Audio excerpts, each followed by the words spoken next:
The Jack Benny Program. At 45, sold American. Lucky Strike means fine tobacco, so round, so firm, so fully packed, so free and easy on the draw. LSMFT, LSMFT, LSMFT. Yes, sir. Right you are. Lucky Strike means fine tobacco. So round, so firm, so fully packed, so free and easy on the draw. Remember, in a cigarette, it's the tobacco that counts. The better the tobacco, the better the cigarette. And remember, Lucky Strike means fine tobacco. Yes, first, last, and always, Lucky Strike means fine tobacco. At markets now open in the South, independent tobacco experts, auctioneers, buyers, and warehousemen present at the auctions can see the makers of Lucky Strike consistently select the riper, the naturally milder Lucky Strike tobacco. So smoke the smoke tobacco experts smoke. Lucky Strike.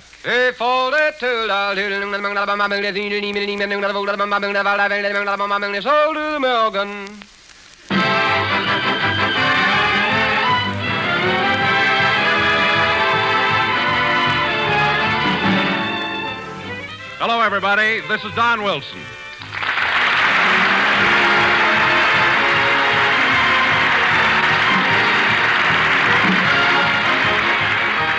Ladies and gentlemen, let's move the clock back 10 minutes and see what happens before a radio program goes on the air. So now we take you backstage to Jack Benny's dressing room where Jack is relaxing.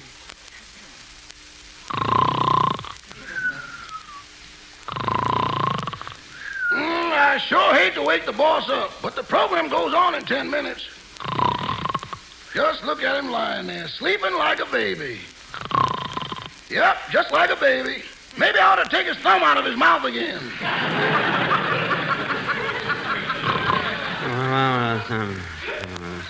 Now, Hetty, please. Wait a minute.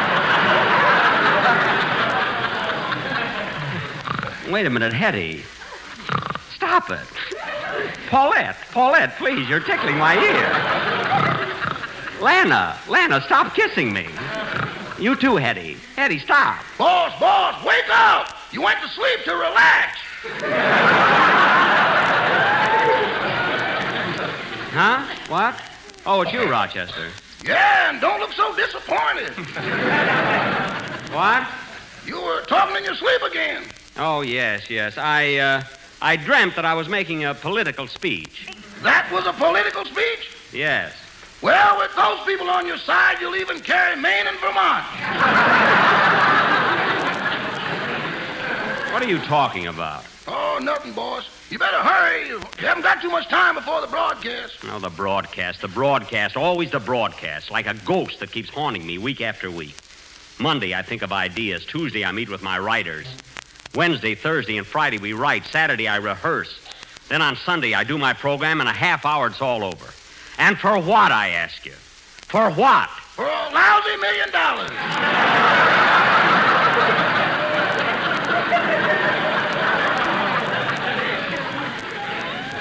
No, Rochester, no. You have the wrong slant on life. Money isn't everything. Boss, wake up!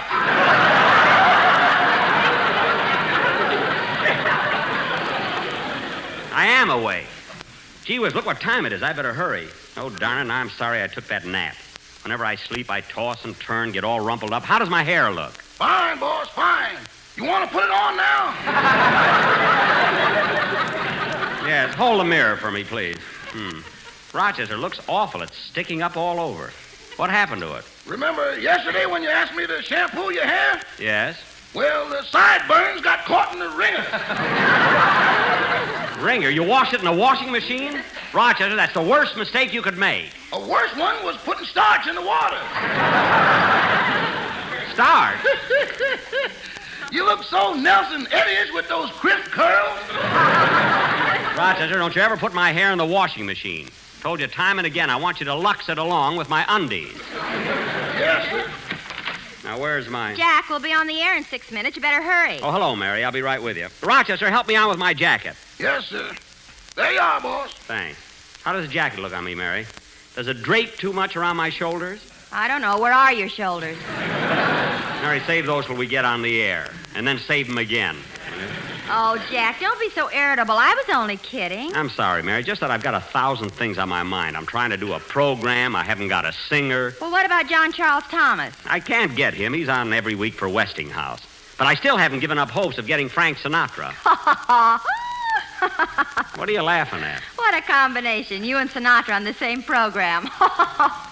What's so funny about that? Old blood and guts and no blood and bow tie.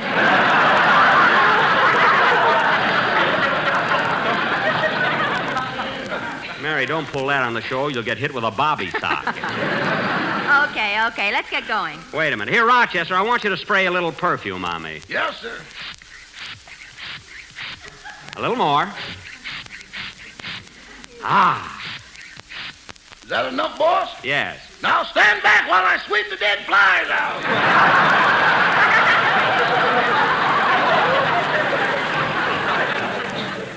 Flies? Stop exaggerating. That one put up a struggle. Yeah, now let's go. Rochester, I'll be back in about 35 minutes. While I'm gone, I want you to press the suit I wore down here and the tie, shine my other shoes, darn my socks, and think up a few jokes for next week's program. But, boss, I'm your valet. You got writers to think up jokes. Don't be so selfish. They help you mow the lawn. Yeah, that's right. And since we lost our lawnmower, that rider with the buck teeth and revolving head is a definite asset. Yes, I wish I had more like him. Come on, Mary. Say, Mary, what was happening on stage when you left? Oh, the usual thing. Don was helping Phil memorize his lines. Gosh, isn't it awful the way Phil has to spend all week memorizing his part? I wish he'd learn to read. He can't even find his dressing room with his name on it. Worse than that. I bumped into him twice this morning where he shouldn't have... I know.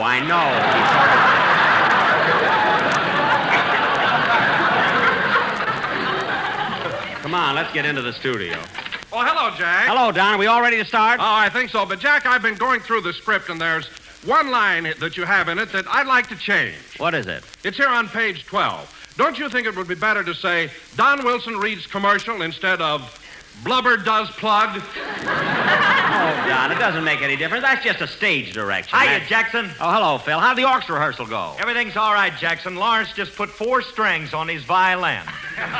4 more strings? That makes 8 all told. You mean he's playing a violin with 8 strings? Well, yes, my other fiddle player was drafted. We got to make up for it somehow. Well, that's ridiculous. A violin with 8 strings. You've seen my violin. It's only got 4 strings. Well, you're cheap with everything. Oh, goodness. Well, I'm sure of one thing, Phil. You'll never be another Stokowski or a Toscanini. Whom?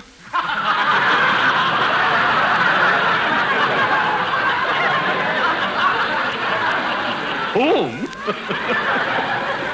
Toscanini and Stokowski. They happen to be the world's most famous orchestra leaders. Oh, they are, eh? Yes. Then how come Harry James holds the attendance record at the Palladium? Well, I ought to have my head examined for We even... go on the air in 30 seconds, everybody. Thank you, Don. Now, look, Phil. Just a minute, Jackson. I got to get my boys ready. All right, fellas, 30 seconds to go. Put away them cards, take the money off the bass drum, and stand it back up. And Frankie, put that away, too. What? I said put that away, too. I can't find the cork. Oh. Well, stick a mute in it or something. And hurry, because we... Stand by! Take it! The Lucky Strike program, starring Jack Benny with Mary Livingston, Phil Harris, Rochester, and yours truly, Don Wilson.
Answer is You Ain't My Baby, played by Phil Harris, and his death takes a holiday for strings orchestra.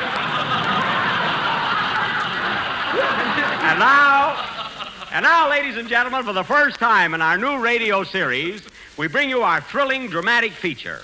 Another episode in the exciting, adventurous career of that famous, crime-busting, fearless master detective, Captain O'Benny.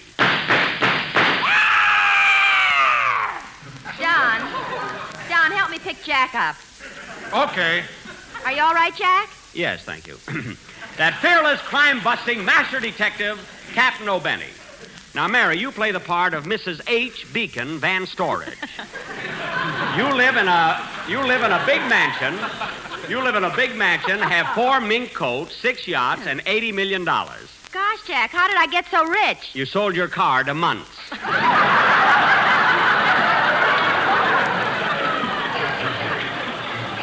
Now, of course, I'm going to play the part of that fearless, crime-busting master detective, Captain O'Benny. Oh, Jack, why do you always play those tough parts when you're such a coward? You're even afraid of the dark. I'm not a coward, and I'm not afraid of the dark. Go on, you've got a bodyguard with you all night long. Mary, lots of people have bodyguards. The least you could do is get twin beds. Oh, don't be ridiculous. You fired the last guy because he had cold feet. Mary, save that funny stuff for the sketch. Now, let's get on with it because we haven't got... Excuse me. Come in. Hello. Remember me? I'm Hyman Peabody, the insurance salesman.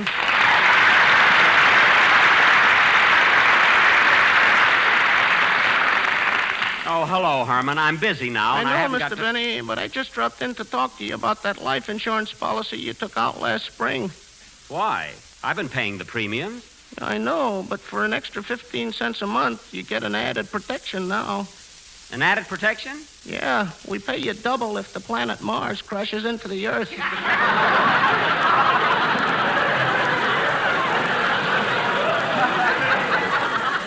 Oh, Herman, who thinks up those silly policies? If the planet Mars crashed into the Earth, everybody'd be killed. The money wouldn't be any good to me. Yeah, but at least you wouldn't feel like a sucker. All right, Herman, all right. If it'll make you happy, I'll take it. Here's your 15 cents. Thank you. And here, Mr. Benny, this goes with the Planet Mars policy. What's that? A telescope. If you see it coming, get out of the way.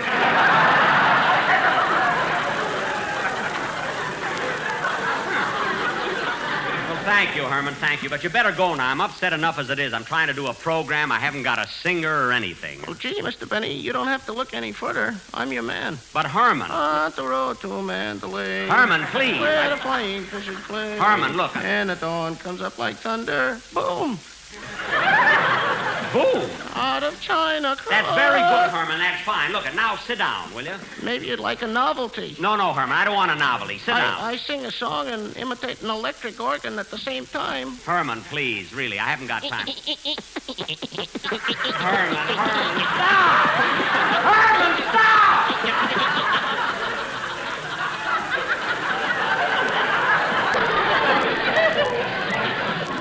People will think this is the Spike Jones program. Now, will you please sit down? Let me get going with my show. Yes, sir, and I'll hold your telescope. Good. Now, let's see, where was I? Oh, yes, now, Mary, as I said before, you're the rich Mrs. H. Began Van Storage, and you murder your husband. Now, in the first Say, scene... Jack, am I going to be in your sketch, too? Yes, Don, you're going to be the big fat corpse. Now, in the first scene... Oh, gee, I never get anything to say. Every time you do a mystery sketch, I'm the corpse. Well, it's your own fault, Don. Every time you have a couple of lines to say, you always make a commercial out of it. And I'm not taking any more chances. But I have a wonderful idea for your mystery. Some other time, Don. Now, Phil,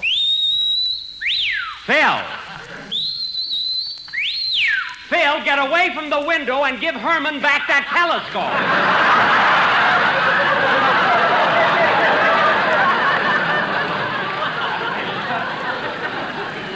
What a guy. Now, Phil, you're going to play the part of my assistant, Sergeant O'Hara. Okay, Jackson. Now, in the first scene... But, Jack, I really do have a wonderful idea for your sketch. Okay, Don, what is it? Well, I feel if you have a murder, you must have a motive. And in my idea, the motive is a diamond necklace. Say, that's interesting. You see, you're searching for the necklace, but you can't find it. You're on the right street, but you don't know which apartment house to go to. And I'm the only one who knows. Gosh, what intrigue. Continue, Don. Continue. Well, the house you're looking for is on the left-hand side of the street in the middle of the block, the front apartment on top. Left side, middle of block, front on top. I'll have to remember that. Just think of left side, middle, front, top. Left side, middle, front, top. Yes, LSMFT. I knew it! He was going for a commercial all the time. You didn't fool me for a minute. But, Jack, it's just a coincidence that LSMFT also stands for Lucky Strike means fine tobacco. Oh, sure, a coincidence. Sure, Lucky Strike means fine tobacco. So round, so firm, so fully packed. Jack, why did you shoot Don? I couldn't help it, sister. I'm free and easy on the draw.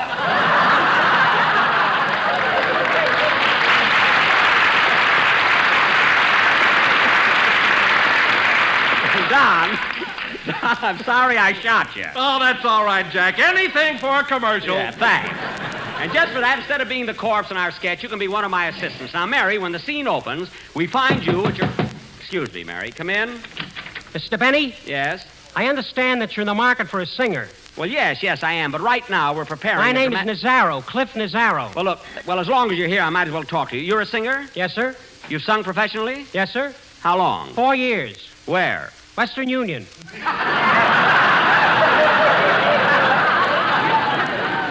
Western Union? Happy birthday to you. Happy birthday Wait a minute. Don't you like it? That's awful. I sing much better on a bicycle. Look, Mr. Nazaro, I hate to turn you down, but I'm afraid you're not the type. Anyway, Jack, why don't you talk to him later? We've got a sketch to do. Wait a minute, Jackson. Why don't you give the kid a chance? Let him show you what he can do. Thanks, Uncle Phil. Uncle Phil? All right, so he's my nephew. What's the difference as long as he can sing? All right, kid, go ahead. What are you going to sing? I'll sing a chorus of I'll Remember, and in the second chorus, I do a recitation. Well, that's swell. Go right ahead. Go ahead.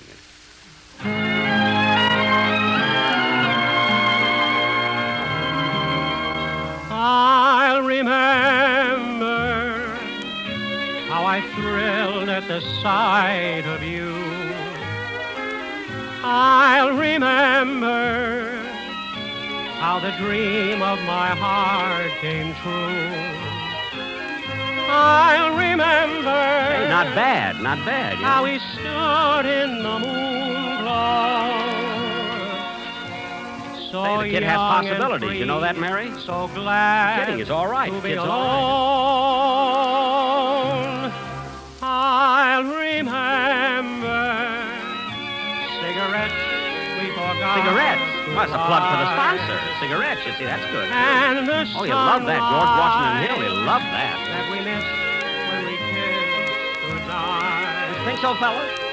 All those moments spent Does Mert like it? in paradise for two. Beautiful. I'll remember. Will you? I'll remember the look in your eyes at that first fraternity dance and that crazy, indescribable feeling I had when we first spoke of as a sort of pirates. It wasn't that little Capri boss. It was the way you looked at my costume, gave me that fuss that day I crapped as a hootin' stick crapple ball about it. Huh? We found out that love isn't just a category, mate. What's that? It's together we went. We went through all those things. I Hey, went wait on a your minute, porch fella, one wait night a and minute. asked you if you ever ran them out, and you did. Look, what is this anyway? It was a manic craze that I feel. That What do you want to be, a singer or tobacco Mrs. auctioneer?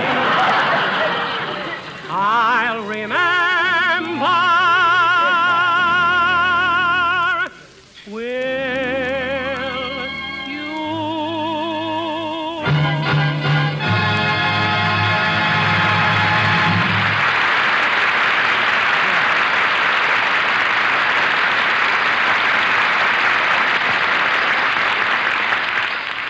Well, Mr. Benny, how'd you like it? I don't know. I'll tell you what. Keep in touch with me. In the meantime, I'll think about you and your Uncle Phil's option. Now, you might as well sit down and hear the rest of the program. And now, folks, for the thrilling, blood-curdling adventure in the life of that master detective, Captain O'Benny. The scene opens behind closed doors at police headquarters.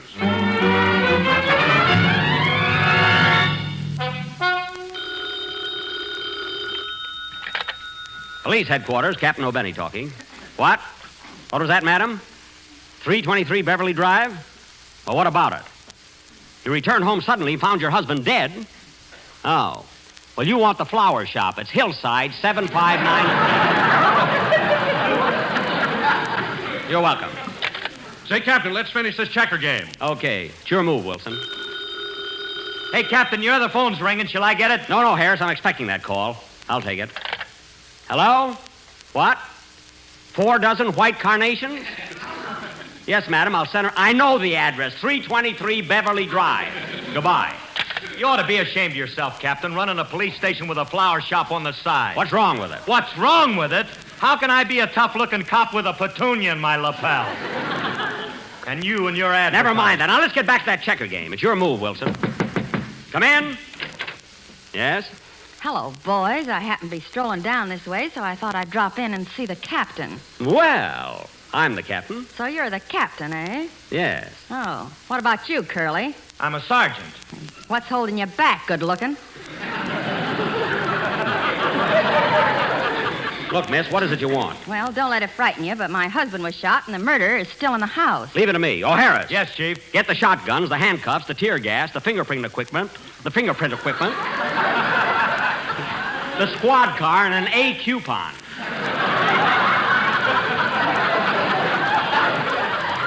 Hurry.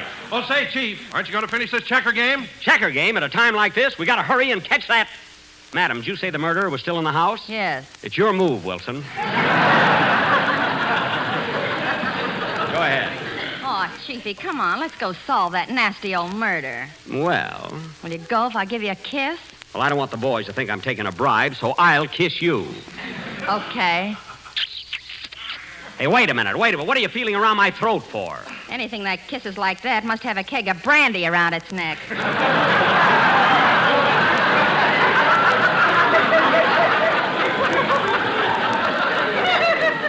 Thank you. All right, men. All right, men. Let's go.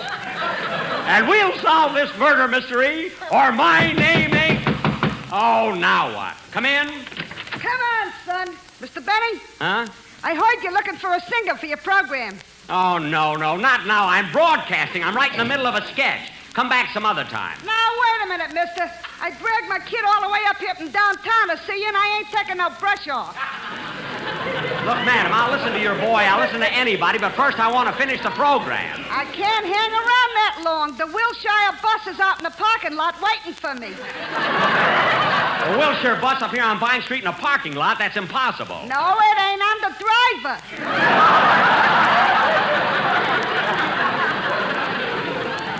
Well, look, I'll have to talk to you later. Right now I'm doing Jack, the sketch is spoiled anyway. You might as well talk to her. Oh, all right. Thanks, Mr. Benny.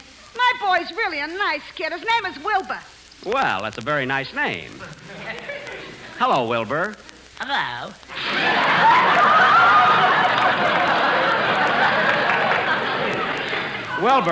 Wilbur, your mother tells me you'd like to be on my program. Uh-huh. Look, madam, how old is your boy? He's 15. 15? Yeah, you want to make something out of it? Oh, no. Wilbur's a nice-looking boy. I like you. You're silly. Look, Wilbur. Now, Wilbur, you mind your mother and talk nice to the man. Oh, gee, boy, you said you wouldn't yell at me no more since I had to go to the doctor. You had to go to the doctor, Wilbur? Uh-huh. For 3 whole weeks, I couldn't see. I couldn't see nothing at all. So they took me to the doctor, and now I can see 5. Well, I'm glad to hear that, Wilbur. What'd the doctor do? He give me a haircut.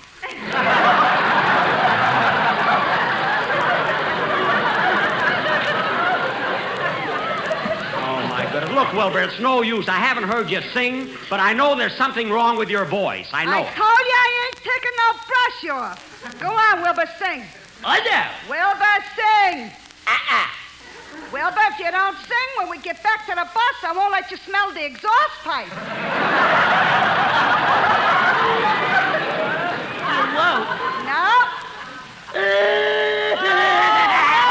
Stop crying. Oh, this is all my fault. Wilbur, stop crying. Okay. Now, Wilbur, go ahead and sing. Okay, Mom, wait till I get warmed up. Bee. Wait a minute. Wilbur, if you're going to sing, take your hat off. What, let my bees get away? Bees? You keep bees in your hat? Well, sure. When I put them in my shirt, they keep stinging my rabbit. That's all, brother, that's all. Out, out. You too, madam, out. I ain't taking no brush There's the off. door. Out, out, out. Hit him, Bob. Hey, she wouldn't dare. I got a bodyguard. Wait a minute. Out, out. There's the exit. Out. Wait a minute. You ain't giving me no brush. Out, out. What do I have to go through to get a cigarette?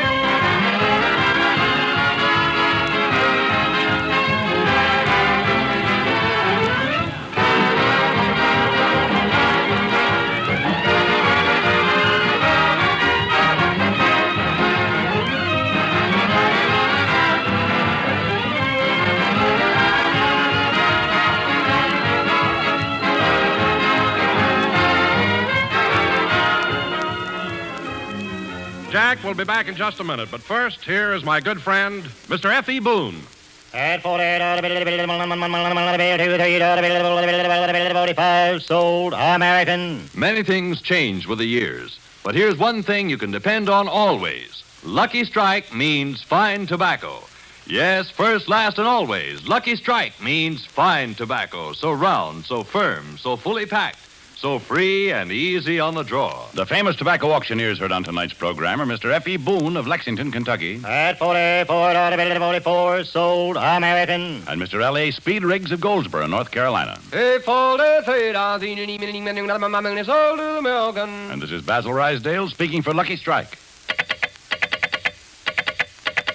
LSMFT, LSMFT, LSMFT. Lucky Strike means fine tobacco, and fine tobacco means real deep down smoking enjoyment for you. So smoke the smoke tobacco experts smoke. Lucky Strike.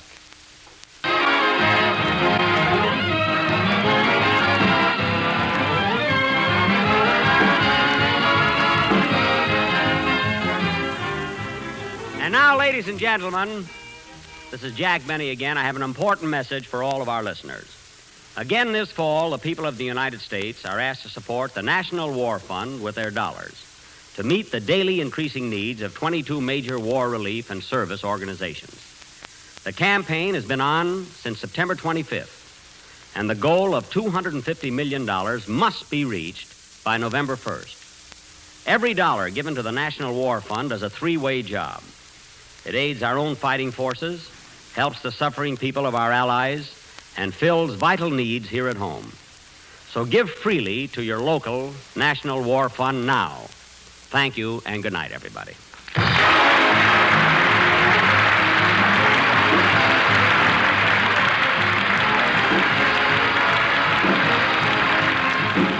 This is the National Broadcasting Company.